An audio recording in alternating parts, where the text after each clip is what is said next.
This experiment is titled as Basic Shell Programming under the Unix and Linux lab course. The main objective of this experiment is to learn basic shell programming skills, including writing and executing shell scripts to automate tasks, manage files, and process test text in a Unix Linux environment. In this experiment, we understand how shell scripting helps in reducing manual work by automating repetitive tasks. And the first question is list all files in a directory and count them. In this task, we write a shell script to display all the files present in a specified directory using the ls command. After listening the files, we count the total number of files using commands like wc-l. This script helps in understanding, directly handling and counting file entries automatically. In the second question, check if a file or directory exists. In this script, we use conditional statements such as if with test operator like -f for file and -d for directory to check whether a given file or directory exists. If it exists, we display its size or content. If it does not exist, we display an error message. This helps us to understand conditions checking in shell scripting. And the third question is create a new directory and move a file. This script creates a new directory using a mkdir command and then moves a specified file into that directory using the mb command. It demonstrates file organization and basic file management automation. And the fourth question is rename a file or directory. In this task, we take the old name and new name from the user and use the mb command to rename the file or directory. This helps us to understand how renaming works in Unix Linux system. And the fifth question is about search for a word and a file. Here we write a script that search for a specific word or pattern inside a file using a grep command with line number option. It displays the line number where the words appears. This is useful for text searching and file analyzing. And the sixth question is about count lines, words and characters. In the script, we use the wc command to count the number of lines, words and characters in a file. This helps in analyzing file content quickly and efficiently. And the seventh question is about the process file content and save to another file. This script reads the content of one file, process it such as removing blank lines or replacing specific tasks using commands like sed, and saves the output into another file. It shows how text processing works in shell scripting. And the eighth one is about display personalized greeting. In this task, we prompt the user to enter their names using the read command and then display a greeting message using echo. This demonstrates user interaction in shell scripts. And the ninth question is about execute command based on user choice.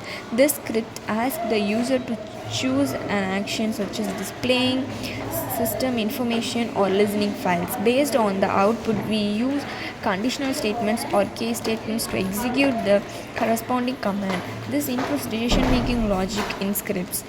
And the 10th question is about perform arithmetic operation. Here we take two numbers as input from the user and calculate their sum, difference, product and quotient using arithmetic operation. This demonstrates basic mathematical operations in shell scripting. And the 11th is about check if a directory is empty. In the script, we check whether a directory contains file or not. If it is empty, we display a message saying the directory is empty. Otherwise, we display that this contains a file. This is useful for validation before performing operation. And the 12th one is about check file permission. This script checks whether a file is readable or writable by the current user using test operations like -n or -w.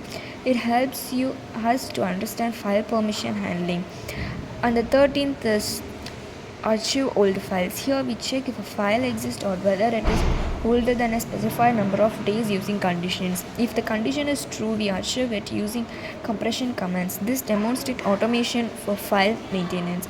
And the 14th is print numbers from 1 to 100. In this task, we use a for or while loop to print numbers from 1 to 100. This helps us understanding looping concept in shell scripting. And the 15th is about a factorial using loop.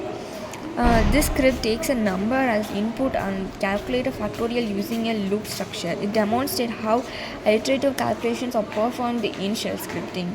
And the 16th is about display a file name and permissions. Here we iterate through all files in a directory using a loop and display their names along with their permission using commands like ls-l. This improves understanding of file attributes. On the 17th is reverse a string. In this script, we take a string input from the user and reverse it using commands like reverse or manual looping. It demonstrates string manipulation. And the 18th is convert string to uppercase or lowercase. This script converts a given string into uppercase or lowercase using a command like tr. It shows character transformation in shell scripting. And the 19th is a check palindrome string. In this task, we compare the original string with its reverse version if both are equal. The string is a palindrome. This demonstrates logical comparison in scripts. And the 20th is compressor directory. Here we create a compressed archive file in a tar.gz format using a tar command and display its size. This shows file compression and backup creation. And the 21st is extract a tar archive. This script extracts files from a.tar archive and lists the extracted files. It demonstrates archive handling in Unix Linux. And the 22nd is display CPU memory and disk usage. In this test, we use system monitoring command like top, free and df to display system resource usage. This helps in system monitoring automation. And the 23rd is list the terminate a process. This script lists running process using a PS and also the user to terminate a process using its PID with a kill command. It demonstrates process management. And the 24 is about display system uptime and logged user.